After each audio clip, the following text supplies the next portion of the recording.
Language barrier, I guess. It's just making me feel insecure. I'm just overwhelmed.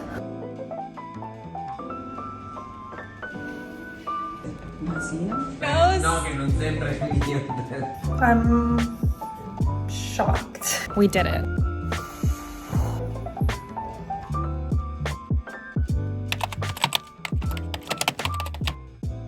Ciao amorini! Hello my loves! Welcome back to my channel, and for those of you who are new, thank you so much for tuning in to this video. If you are new here, or even if you're not, today I am 22 weeks pregnant. Yes, I cut my hair since last time I filmed. I haven't filmed in a month, which is crazy because I feel like time is flying by. So 22 weeks, 5 months. I asked on Instagram to ask me anything about pregnancy, my experience here in Italy with the public health care system, the differences that me personally that I found here in Italy versus back in the States. Granted, I've never been pregnant in the States, so I'm just basing my opinions and feelings off of what I've heard from friends, but also from when I started seeing a gynecologist in the States, like my experience there versus here. If you don't know, the public health care system here is free. Nothing's free. I mean, we do pay an immense amount of taxes to get free service. I'm not an expert by any means. This has just been my experience and what I've experienced here. I am a dual citizen, so I am an Italian citizen here in Italy, but that doesn't really change. You can be a resident, you can have a visa and still have your tessera sanitaria, like your public health card. I asked you all on Instagram to ask me anything about my pregnancy, so I'm gonna answer all the questions that I can get to and kind of explain a little bit my process, my journey, and what I have gone through so far up until now. Okay. Let's get into it. So one of my most asked questions was, and is still to this day, is where are you having the baby? In the US or in Italy? I don't know why I get asked this so much. I feel like it's pretty common sense, but maybe it's not, I guess, if it's my most frequently asked question, is having it here in Italy, because I am a resident in Italy. I am no longer a resident in the United States, and I'm not employed in the United States, so I do not have American health insurance. So why would I have a baby and deliver in an American hospital with no insurance? Like, could never afford that. Let's just put it that way. So I am, yes, having the baby, delivering it here in Italy. Also, since I live here, everything, all my appointments and blood work and everything is done in this country. So I don't know why I would then do it in a country that I haven't done any of previous tests in. So here in Florence, are you afraid of giving birth? Yes, I'm terrified. I'm terrified. I am terrified because, I mean, who wouldn't be? It's something you want you and baby to be healthy and everything to go great. So of course, it's something scary. It's something new. You're bringing a new being into this world, so you want everything to be good. But also, so yes, I'm terrified of the physical pain, even though I've already decided I'm getting an epidural. I know my body. I know what I can and can't do, and more power to all of the amazing mothers who've gone the natural route. I literally think you're all amazing. I, on the other hand, know my body, and I know that I will be getting the epidural. I mean, at least I hope. Yes, I'm scared. Also because it's a different country. So yes, I speak Italian and I understand for the most part, but this is actually something I've learned going through this process is I do need to give myself more credit than I do, because I felt like I've done everything, most of everything up until now by myself, even though I have an amazing supportive husband, but he's been out of town a lot for work. So most of my appointments and questions and everything I have to go by myself. I have to be my own advocate in a different language, and to be honest, that's scary, and sometimes you don't feel validated or heard, or oh, she's just, you know, foreign, like whatever, let's just try to like soothe her, calm her quickly. Like, I have learned to be your own advocate, and doing that in another country in a different language is not easy at all. So I do fear that there will be a language barrier. I've heard from people who have given birth in Italy. This could have been during COVID. I don't know if they've changed the regulations or what, but I've heard that they had to be in the hospital room completely by themselves until they were X centimeters dilated, and then their partner could come in. And that terrifies me too, because I want Emilio with me through the whole process. It's just a scary thing, and I hope that everything goes okay and that I have Emilio by my side, and we'll figure it out. I think one of the biggest things I've learned so far in this pregnancy journey is to literally take it day by day, because if you have been around for a while, you know I suffer from anxiety, and I always think 5 steps ahead, whereas you can't really, sure, you should do that in your birthing plan and understanding what you're going to do, but so much can change, and you don't need everything answered in one day, especially with several months left in my pregnancy. I just keep telling myself day by day, we'll figure it out. They're not going to leave me hanging, so just stay strong. But there's good days and bad days, I'm not going to lie. Maternity leave, work conditions for pregnant women and for mothers in Italy. Now, every situation is different, honestly. It depends on what kind of contract you have, what your role is, what your job is. I have a CCNL contract, indeterminate. I think it varies. So I can just tell you for myself, it's 5 months, and then you can extend if you want. It's called aspettativa, for another 6 months, but then you only get paid 30% of your salary after that if you extend it. And typically, at least what I've experienced here, is you have to take your maternity leave 2 months before you deliver, but to make it a total of 5 months, then you only get 3 months postpartum, but then you can extend it, but for barely any money. Granted, if you are physically okay, oh, my battery's gonna die, 1 sec. So I was saying, if you are physically fit and capable to continue working, depending on what field of work you are and what type of job you have, until the day before your delivery date, then you have to have a gynecologist to write a letter or a certificate stating that you can actually continue working until your delivery due date, and then you can take 5 full months after. Otherwise, you usually take like 1 to 2 months before, and then 3 to 4 months after, if that makes sense. Basically, as long as it's 5 months. How will you juggle multilingualism at home? I've read and researched a lot of what you should do if you want your child to be bilingual in the household. So what I've come to the conclusion is that the parent should only speak to their child in their mother tongue. So for example, I will only speak to my child in English, and Amelia will only speak to them in Italian. Now, what are we gonna speak together? However we speak normally at home, but my answers and my commands and whatever I talk to our baby will be in English. Whether or not they respond to me in English, I don't know. But that is what I've heard that you have to do to make them fully bilingual. It's gonna be hard, because I like to kind of, practice my Italian and mix in between, but what I've heard is you should only speak to them in your mother tongue. And then once they become bilingual and fluent in both languages, you can speak to them, I think, in whatever. But yeah, that is, I think, our plan. We'll see what happens. Someone said, anche io incinta, primo trimestre, super nausea, sonno, consigli a parte riposarmi. So I will answer this in Italian and write subtitles. Allora, innanzitutto, auguri, complimenti.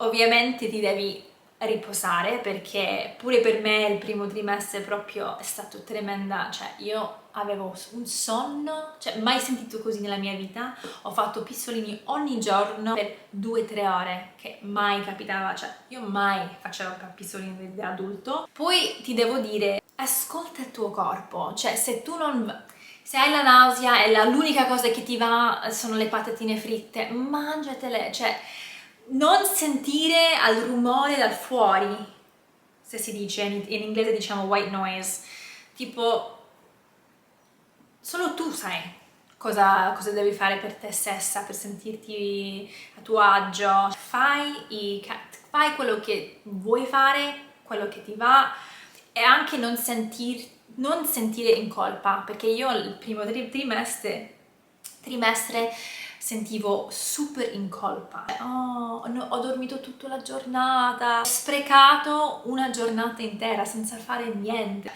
Mi sento una merda, mi sento pigra. No, stai crescendo un altro umano dentro di te stessa, quindi sei sempre produttiva perché stai facendo un grandissimo lavoro anche se non lo senti ancora. Okay, cravings, mood, body change. So yeah, I'll talk about cravings, and I'll talk about this for sure because a lot of people find out that they're pregnant through cravings or through other symptoms. I didn't. I found out I was pregnant because I was late and I took a pregnancy test. I will say the first trimester I was insanely tired. Just said it in Italian, but that affected a lot of things. It affected my social relationships, my relationship at home, my work. But at the end of the day, like, you're pregnant, you're growing a human, you need to listen to your body. So that's what happened. Another huge symptom of mine has been, still to this day, but especially during the first trimester, was constipation. And my first trimester, I was insanely bloated. And constipated. I honestly haven't cried as much as I thought I would. Everyone's like, oh my god, your hormones will be up through the roof and you're gonna be so emotional. There's definitely been times where I've cried at things that I'm like, why am I crying about this? This doesn't make sense and I can't stop crying. But it's been a rarity. I thought I would be crying every day. Maybe later on, but cravings, I will say I never had morning sickness, thank God. There were days where I had nausea, but it wasn't like, oh, I gotta go to the bathroom, blah, like you see in the movies. It wasn't anything like that. It was like I don't know what to eat. Nothing sounds good. If I think about this one food, it makes me want to throw up. Like I've definitely had aversions. My biggest aversions in my first month of my first trimester of pregnancy were dark leafy greens, which is funny because being a vegetarian for the most part, I just couldn't like get vegetables and like dark leafy greens away from me.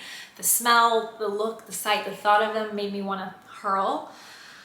And I would say the things that I craved the first trimester were like fermented things, like pickles, sauerkraut, like vinegary things, salt and vinegar chips, those kind of things. And I ate a lot in my first trimester. Like, even though there were days where I felt really nauseous, there were a couple days where I literally was like, felt like I can't eat this. There was definitely a few days that happened, but for the most part, I ate a lot every few hours. And I think a lot of my biggest cravings now, being in Italy, are things that I can't have. So Chipotle, oh my god, what I would do for a sofrita's bowl and the Chipotle queso and their lime salt chips. What I would do for Domino's pizza, which is crazy because everyone's like, you live in Italy. You have amazing pizzas all around you. Yes, but I don't know why, but I'm craving that like cheesy, greasy, American style pizza with all the dipping sauces. I don't know why, but I am. I'm craving Chick-fil-A, which I haven't had chicken in almost 13 years now. And I'm not craving any other type of chicken. I'm craving a Chick-fil-A sandwich, whether it's a spicy chicken sandwich, a normal chicken sandwich, or their hash browns, like their breakfasts, little mini butter biscuits and chicken. I would do anything to be able to go to Chick-fil-A right now and get that and the sweet tea. Oh my God. What else am I craving? Yeah, these things that I can only get in the US, basically like fast food. Because I've had, you know, I've had like the Invisible Whopper here at Burger King. I've had French fries. I've had like fast food, junk food here in Italy, but it doesn't hit. It's just not the same. I want queso. I want Tex-Mex. I want like, oof, there's so much that I want. I would just like, oh, what I would do to have that. Maybe is it because, Dunkin' donut holes, or Shipley's donut holes, like just junk food. Am I craving these things because I can't have them? Maybe it's for the best because it's not the best food for me, but yes, I've been craving things kind of crazily that I would never crave normally. Body change, I will say, I'm looking in the mirror right now.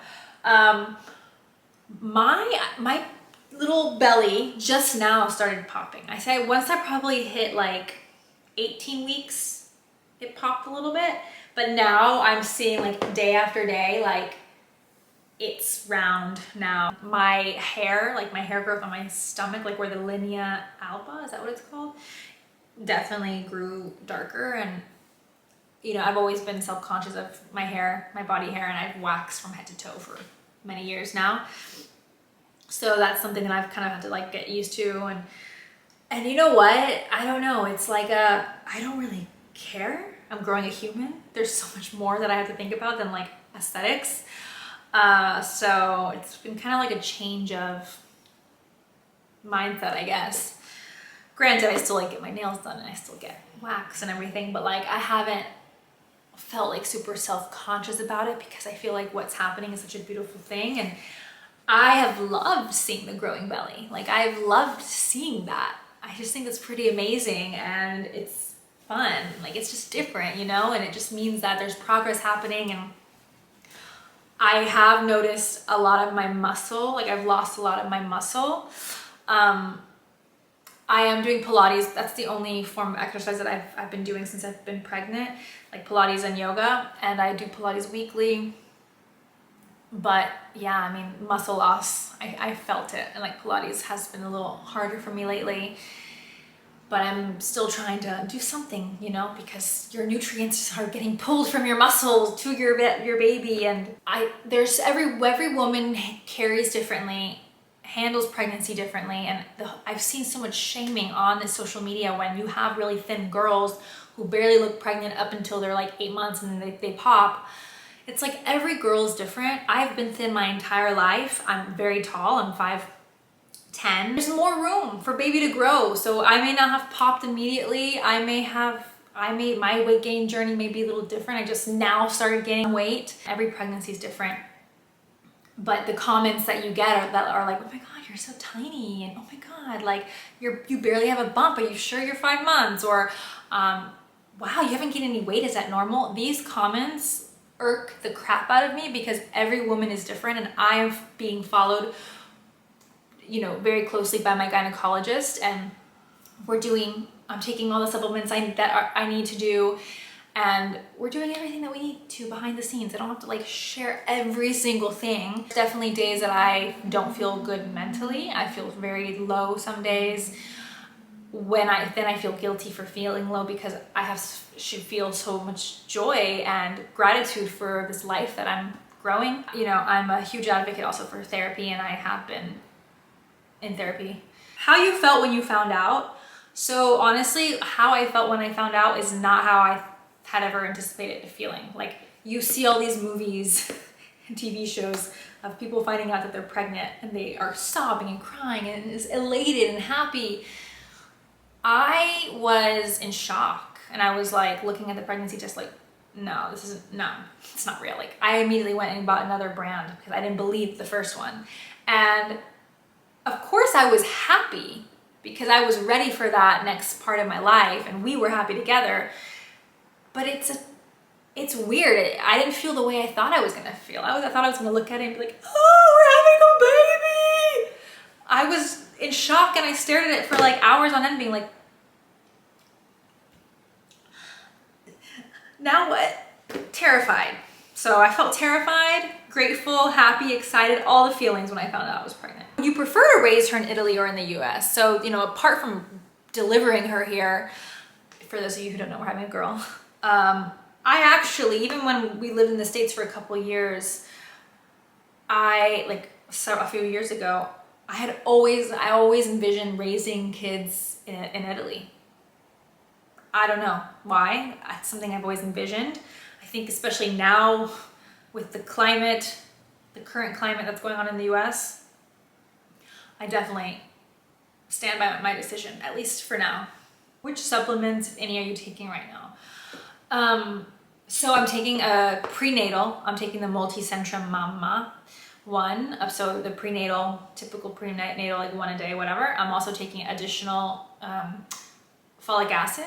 It's called Folidex. At least that's what the gynecologist prescribed me. I'm taking magnesium, and then I'm also taking a few other things now. What is your favorite part about being pregnant? Well, I still have, 4 months to go, but so far I will say that everyone's so nice to you. At least in Italy, I don't know how, I've never been pregnant. I've never experienced pregnancy in the US, but I would think it'd be similar. But like, once I started to show and it was pretty evident that I was pregnant, random strangers, if I'm in the grocery store or I'm at the post office, will be like, Aguri!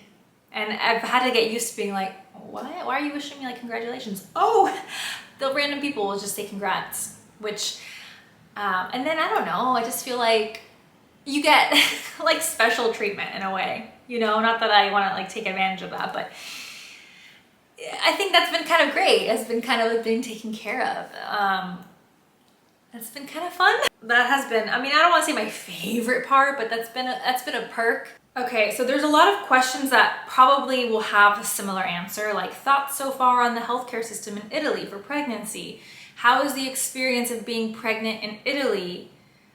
What has been your experience with doctors, the SSN so far? So the SSN is the Servizio Sanitario Nazionale, so like the national healthcare system. Being pregnant in Italy, services, lack thereof, vitamins, clothes, etc. I'm scared. Me too. How have you found using Italian hospitals? So there's a lot of questions here that they're all different, but I feel like they will have the same answer. How about this? Maybe this will help. And I don't want this to be such a long video, but I think that this will help answer a lot of these questions because it is different from my experience, what I've heard from friends. It's very different. And I know a lot of, each region in Italy is a little different with how they handle the libretto di gravidanza, like your pregnancy book that you have. We'll get into that. Each region's a little different in how they do it. I live in Florence, so this is the Toscana, the Tuscany way. Let's just start from the very beginning, shall we?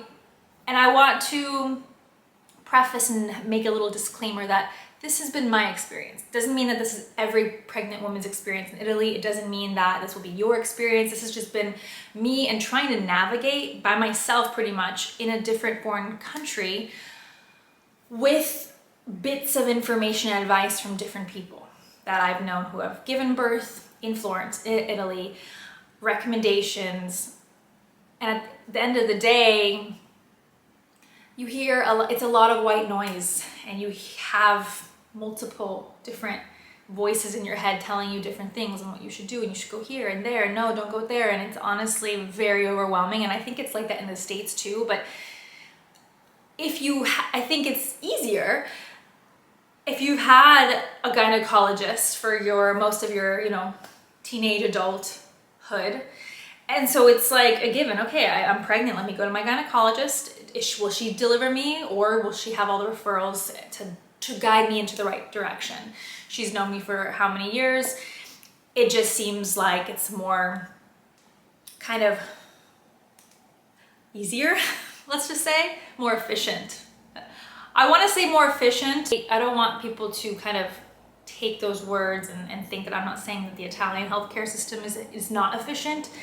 That's not the case, but my feeling is that because I've grown up with the American healthcare system, and which is so flawed in so many ways, I'm not even going to get into it, but that to me was comfort knowing who to go to for everything, where to go, where I would deliver if I lived here. Like that, to me, is comfort and efficiency. When you're thrown into a new country, you don't have a gynecologist yet, there's different hospitals, you don't know where to go, you're flooded with information, you can only do so many research or ask different friends their experiences, and it's very overwhelming, and it's a whole different thing because it's not just you anymore.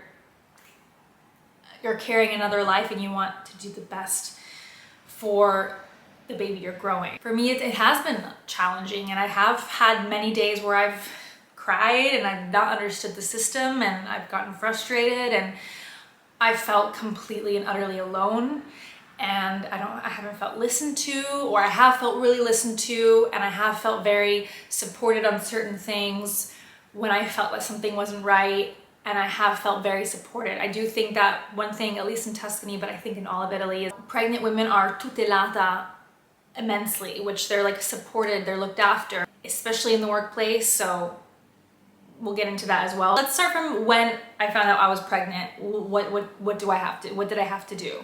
Because in the US, I would have called my gynecologist, said I got a positive pregnancy test, like when can I come in to do my blood test and blood work and talk next steps. That would have been in the States. In here, got my pregnancy test, and I was just like, what do we do? I don't have a gynecologist here yet. I've never been to a gynecologist here in Florence.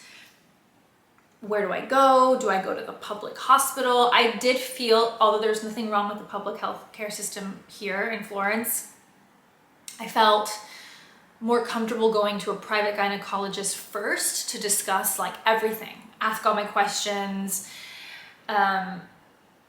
understand the journey. I say journey because in Italian, like it's percorso, like, yeah, but the process, I guess, of what does that look like? Like, what does the process and the journey look like here in Italy?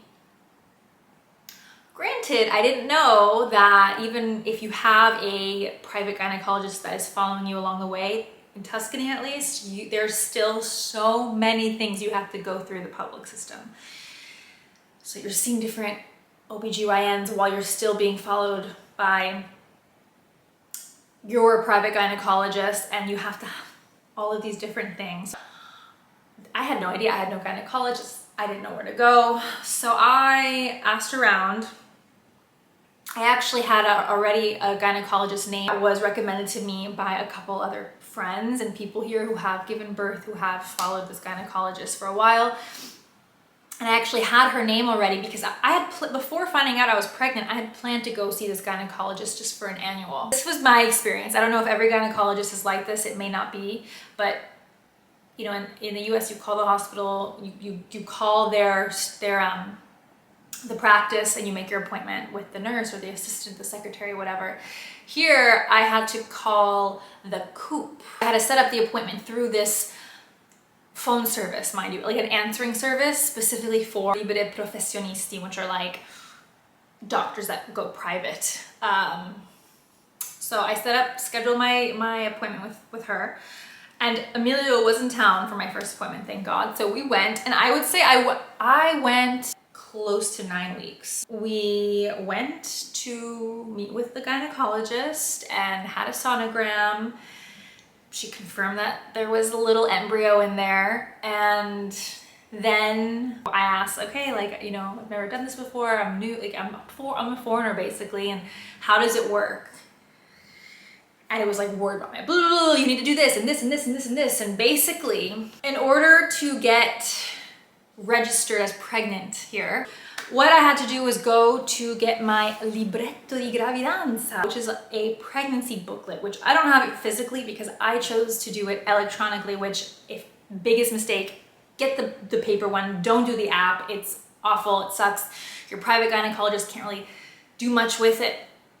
Like, I don't know why I was suckered into going the electronic route, but alas. My biggest advice is go with the cartaceo one, go with the paper one, because until you get your little booklet, you can't do anything, because your booklet has all of the dates, all of the appointments that you need moving forward, all of your blood work, and Until then, I couldn't do anything, even if though I went to my private gynecologist.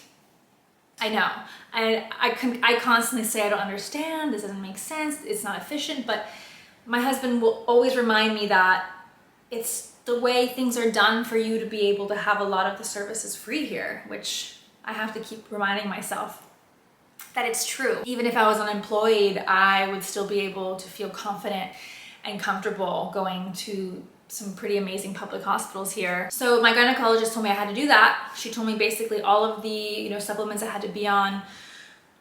She herself could not write a prescription. This is something that I don't really understand. If it's like this everywhere, I'm genuinely curious. But she basically told me, she wrote everything down and told me I have to go to my medico di base, my GP, my family doctor, who's the public doctor.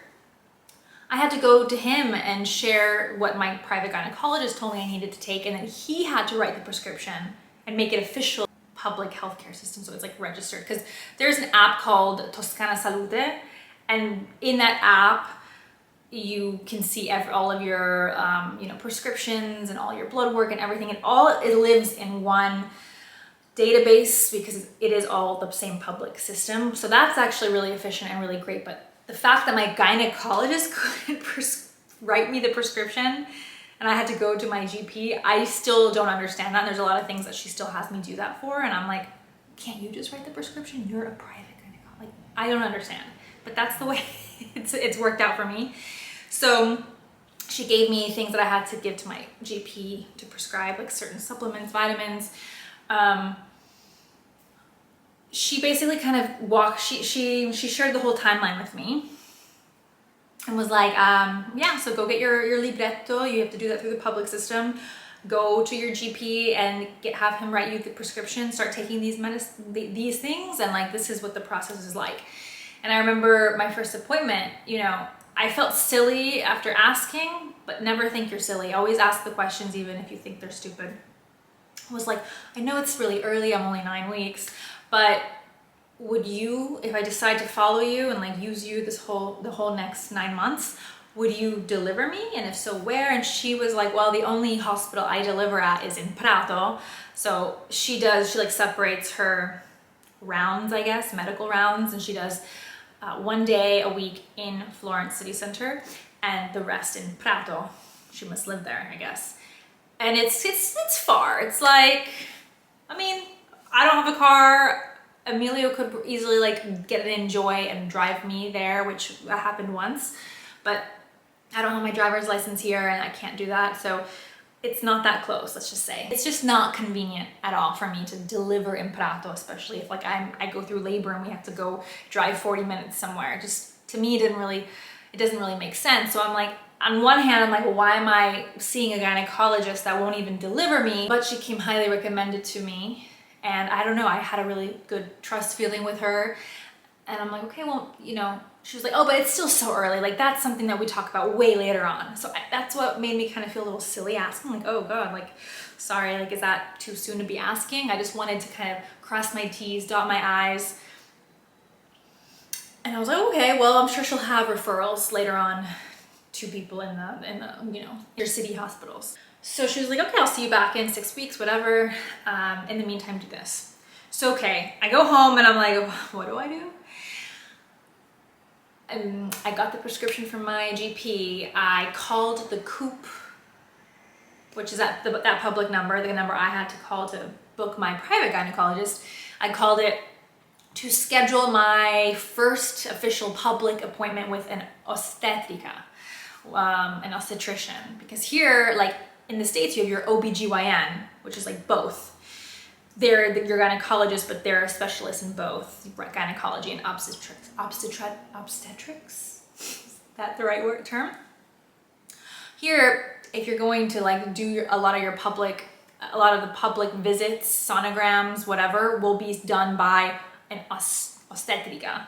And then the gynecologist in the public system is for the delivery and for other things. At least that's been my experience. So I booked my first appointment with the obstetrica. So I showed up and they were like, no, like, you didn't show up. Yours was at like like 1:30, not 3:30, and I got the tredici. I got the numbers confused. Language barrier. I know my numbers, but anyways. And so I ended up missing that appointment, and they were like, no, we can't see you. Like, you're gonna have to reschedule. So I started breaking down already. Like, why are they making this so hard? Like, what? That was the first time I think I really broke down. And now that I look back at it, like, we've overcome that and we've come such a far way. But I ended up having to reschedule it in Scandici, which is, it's not far, it's not Prato far, but it's not that close. And I had to go I had to go by myself. Amelia was out of town. And anyway, so I ended up having to reschedule it a couple of days later. I went, met with the obstetrician, and she was amazing. Honestly, she answered, she was so patient. She spent a full hour with me. She answered all my questions. She told me the difference between the paper libretto and the app, and me being all technology savvy, being like, oh, the app's gonna be so much easier, waste less paper, like, let's do the app. They should advise you against the app, honestly. Was she gave me an official certificate from, you know, the public healthcare system of Florence. Let me try to find it. Making it official that I'm pregnant. Even though my gynecologist did this already, I had to have it like officially stamped by this little guy. And I could only do that with a public doctor. So she basically gave me a certificate that confirmed my actual status of being pregnant, and my expected due date, based off of my last day of my last menstruation. So that's what I showed work. And then she gave me this paper. Yes, I have a whole binder, and I'll share it with you guys if you're interested. I organize it all by tabs, like that's the type A in me. She shared with me this paper. It's basically like a timeline calendar of all the tests that I need to get done and which ones I need to reserve. And I've had to do this all by myself. Like, ooh, woe is me. Like, I'm an independent woman. I can book appointments by myself, but I think it's so weird if these are all the things that I have to go through the public system with. There's like these tiers that you have to follow. Like, for your first trimester, you have to, basically there's 3 sonograms that you have to do publicly, even though every time you go visit, I've gone to visit my private gynecologist, she always does a sonogram anyways. But your first trimester sonogram, your second trimester sonogram, which is the an anatomy one, and then your third trimester sonogram. And then in between you have all these different tests. I have to get tested for toxoplasmosis every month because I would continue to be negative. Whereas my first test told me I was positive in all these viruses. I had to go to a virus infection specialist doctor that my private gynecologist got me in with. So she was useful for that, but everything ended up being okay, and it was actually a blimp in the first blood exam. Like, the results came out false positives. Urine tests, glucose, you know, all the normal tests, but it's just overwhelming that this all has to like be done publicly, and you don't go to the same hospital. Oh no, it's wherever has, you know, availability. And it's kind of crazy because, listen, my experience from what I remember having a gynecologist in the States and from my friends' experiences, go to the hospital where your gynecologist works, you go to their practice, you have your follow-ups, your checkups, and then they're able to write you the prescriptions, and that they send you to get the blood work and all the tests. Whether it's upstairs, downstairs, on the first floor, it's usually in the same hospital entity, at least in Houston, Texas, where I'm from. Now here, you're going all around town to all these different hospitals for all these different tests. For blood, it's one hospital. For urine, it's another. For your sonograms, it's another. It's a lot. And at the end of the day, I keep telling myself, the only dime I've had to pay was for the DNA test, which we chose to do at the end of the day, but it wasn't as expensive as it is in the States. And we went the public route rather than the private route. And the public route, I mean, we still had to pay for that one because we chose to do it. And it wasn't even that expensive compared to the States. I think it was $200, whereas I've heard that when you go private here, it's upwards of 400 plus. And the only thing I've had to pay are my private gynecologist visits, which have been around 100 euro, which at the end of the day, like, I don't want to say that's nothing. 100 euro at the end of the day, it's 100 euro. But compared to going to a gynecologist in the US and not having insurance and having to pay way more out of pocket versus just your copay, like, it's not that much money when you compare it to the US, in my opinion. After I got these instructions in the book from the public healthcare system, I went home and I was like, wow, I was just overwhelmed with all the information. I called Coop, started trying to schedule all of these appointments, and it's just kind of been like that since. So I will say, I mean, to answer a lot of your questions, the public healthcare system, at least in Tuscany, has been amazing in terms of like, everything's free. It's pretty efficient once you have your number. I mean, the thing that's not efficient, in my opinion, is having to go to all these hospitals and getting all of your analysis in all these other places, and not having one contact person, because my one contact is my private gynecologist, but she can't help me or reserve these public appointments. So there's not like one contact point person that you can go to for questions on these public tests. And then every time I get my results back, I then send it to my private gynecologist, and she's the one that like analyzes it and talks through it with me. And I will say that my gynecologist here I have her number. She must be her work number. There's no way that's her personal number, but she has WhatsApp. So anything I can just send through to WhatsApp, ask a question. She's an insanely busy woman, so she doesn't respond immediately, but she responds at the end of the day. And that's something in the US that you would never have access to, a doctor's phone number, like texting. Like, you always call like the nurse, and then the nurse asks the doctor, and then the nurse calls you back. So that actually has been really cool and efficient, let's say. But for the most part, it is efficient in terms of once you have your appointment, you go, and it's kind of like it's a very like orderly thing. You go, you give them the paper, it's called an accettazione. You have to go to accettazione, and you give them your prestazione, which is like, basically each appointment from your libretto has these like scan barcode things, and you have to give it to them. They scan it in the system, they ask for your tessera sanitaria, like your health card, and then they give you another number, and then you have to go to like another room and you sit and wait. But I will say that being pregnant here, like, you have priority. You can skip a lot of the lines, or when you get your number, you do have priority. So I will say that's actually kind of something that's great, is you don't, even though people, carve the Italian healthcare system, like the post office and all of like the questura and all of these public services, as like nightmares, which they typically are.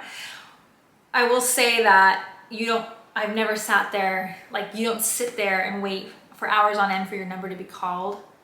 Usually, like, in their system, you're flagged as pregnant and you are one of the first to be seen, which is nice. I will say though, because you're always seeing different obstetricians and different people, and it's less personalized.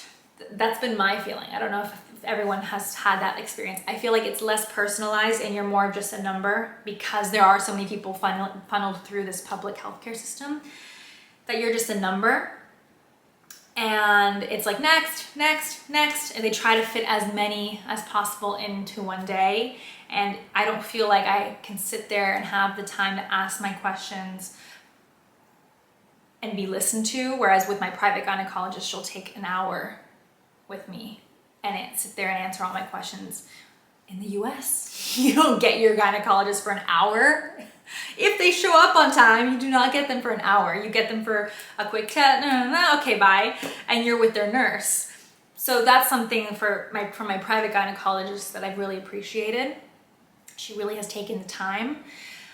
But when anything that I've done privately, I mean publicly, although I feel supported in a sense that everything's free and I'm like, I have precedence in line and everything's pretty efficient with like being automated, I feel like just a number. And also if I didn't have a private gynecologist, once I got all the results back, like what would I do with that? Who would I go see? Like that's one thing when I get all my blood work done, my urine work, all of these things back, I send it to my gyno. If I didn't have her, who would I have look at this stuff? It's not like there's a public gynecologist in the process unless the one that you go to every, every 5 weeks, but then you don't even see the same one. And it's just, I found it to be less personalized, but yet there's pros and cons and the grass is always greener and like, you don't have to pay, So it's like, I understand that if someone really couldn't afford a private gynecologist, like it's an amazing system, and at least in Tuscany, and it hasn't disappointed me. It's just been a little frustrating, if that makes sense. If you're interested, I'll share a little bit with how I've organized my binder. Granted, this is not the libretto. For me to organize my appointments and that, I don't know, have papers everywhere, because one thing, I don't know if it's like this in the States, if you've had a baby or you've been pregnant in the States, please tell me down below in the comments. They give out so much paper in this country. Like, I feel like in the States, they have all of your analysis and all of their notes and everything in your file electronically. And every time you go back, they pull it up and they're like, oh yeah, I see this and this. Here, they give you everything in paper. And so I'm like, well, I don't want to lose anything. I want to be organized. So I'll show you how I organized it. So the first page, I have that little calendar that I told you about that shows when and what I have to get done. Then I have the general tab. So in the general tab, I have basically all of the papers that I get at each appointment. Like my gynecologist, every time I go, like fills out notes and prints it out and gives it to me. I like visual things, but I'm like, this is a lot of paper. And the thing is, if I go to the public sonogram, they're gonna ask, oh, can I see like your most recent visit? So I give them this. There's not like everything doesn't like fit in the system electronically, which I think is kind of crazy, but whatever. And my next tab is appointments. So I have upcoming appointments and past appointments. So your appointments, like they'll give you this thing that you have to take, and then they scan it once you arrive at the hospital, and they tell you like the date, the time, what you have to bring with you. So these are all my upcoming appointments, and then all my past appointments I keep in just in case. Then I have test results. I have my duo test results, which was a whole ordeal. This was like the DNA test. Then I have all of my blood work that I've done so far. I have here. Then I have my urine test results, and then I have all my receipts. And then I have this little guy here, which are prescriptions and sonogram images. But I have to get extra blood work taken monthly because I had hyperparathyroidism when I was diagnosed that when I was in college. And I've actually never talked about it before. And I always thought about doing a video because I do think that there needs to be more awareness on this for younger people, because it's typically found in women, in people much older. And I was a very rare case where they found it very young in me, and thank God they did, because I was starting to see signs of osteoporosis, all of this stuff. So anyways, I no longer have it, and I have to get controlled every year for it, just to make sure everything is still under control. But being pregnant, I have to take all of these other blood work exams monthly to make sure that all these levels are still balanced. So my case is a little different, but that is my binder that I take with me to every appointment. So honestly, I do suggest, no matter whatever way you organize and whatever way works for you in terms of organizing all your papers and notes and everything, put it in one place. I just think that helps so much more.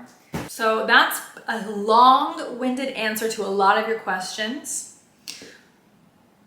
I would say don't be scared, because at the end of the day, everything really kind of is automated. Once you get that libretto, everything kind of is mapped out for you.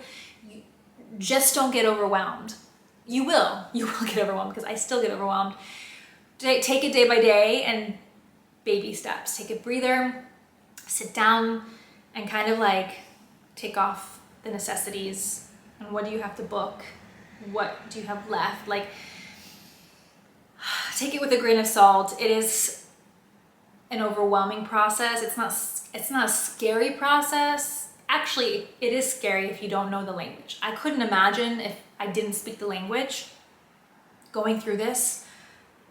I'm sure a lot of people who don't speak the language have supported partners who are able to be at every appointment and ask all the questions. But I will say that even Emilio has gotten confused from some of the things that he has been able to come with me to. Like, even he's been confused and been like, wait, why are they doing it that way? Why does it work that way? So it's not for the faint of heart, and don't be discouraged. Just know that you aren't the only one that's overwhelmed, frustrated, and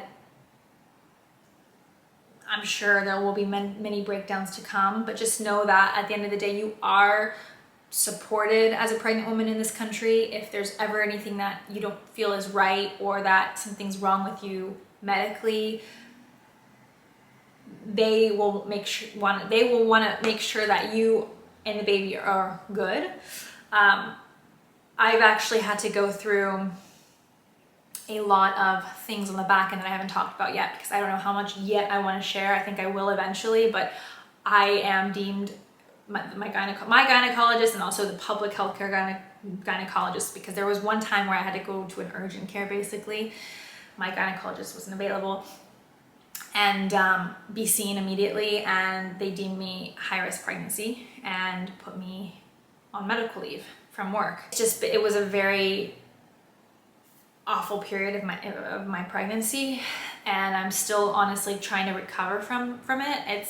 I mean, baby's okay though, which is good, but immediately they were like, no, like you need to like preserve your mental and physical state, and we like cannot have you working in this, and like you need to preserve everything for baby, which has been honestly a blessing because of everything that happened to me physically and mentally. And I'm doing a lot better now that I've seen like the baby's growing and she's thriving, and it wasn't the case for a while. And being able to rest at home and really recover had helped. Whereas I don't think in the States they would have just given me a certificate and say, okay, like you're off work for these amount of days. So there is this like tutela, underlying support for pregnant women here. So you are protected. That's one amazing thing. Pregnant women are protected in the US work-wise, but not like they are here. I'll just leave it at that. I will say that is one amazing thing about the public system here. That was a very long-winded answer, and I'm so sorry, but I think that if you are giving birth in Italy or thinking of getting pregnant in this country, I do think you need to know all of that. I wish I had that. I didn't have that resource. I didn't know what I was getting into, and so that's what I'm here for. Because I wish I had seen a video like this while I was going through that process, because it's just very overwhelming. And just know that like you're not the only one that's overwhelmed, and that it will start to make sense the further along you get, and you'll get into a groove, and you'll become kind of like, oh, that blood test, oh, that, okay, yeah, I know where to go, I know how to do it. You'll become more equipped and more confident with it, I promise. Those are all the questions I'm gonna answer today. I didn't really realize that this video was gonna be as long as it has turned into be, so thank you so much if you stuck around and you're still here. And I'm sure there's gonna be so much more that happens the next 4 months plus postpartum that I don't have no idea what's coming. But thank you so much for being here and for supporting me and for being like my cheerleaders. I love you all so much. And you know, if you are going through something similar in a foreign country, or even if you're in a new city or a new state and you don't have your gynecologist that you grew up with it can be a very overwhelming and scary process, and just know that you've got this.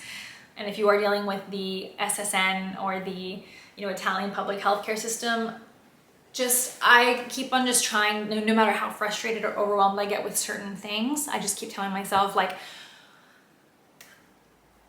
to keep the gratitude in check, and that, you know, in the States you wouldn't be able to have all of these things done free of charge. And if you didn't have a job or you didn't have health insurance in the US, you would be, honestly, like, your pockets. So it's just like your pockets would be burning constantly. And there's that additional added stress to pregnant women in the US if they don't have health insurance. So count your blessings if you are in Italy and dealing with the system, because, you know, there are pros and cons to every situation. And I will say that no matter how many cons I felt like I've had to overcome and go through, so far, the pros have been great. And if you have any additional questions, or there's any other points that I talked about today that you'd like me to go in a little bit more in depth with, then definitely let me know. For now, I will bid you farewell, and until I see you all next time, ciao.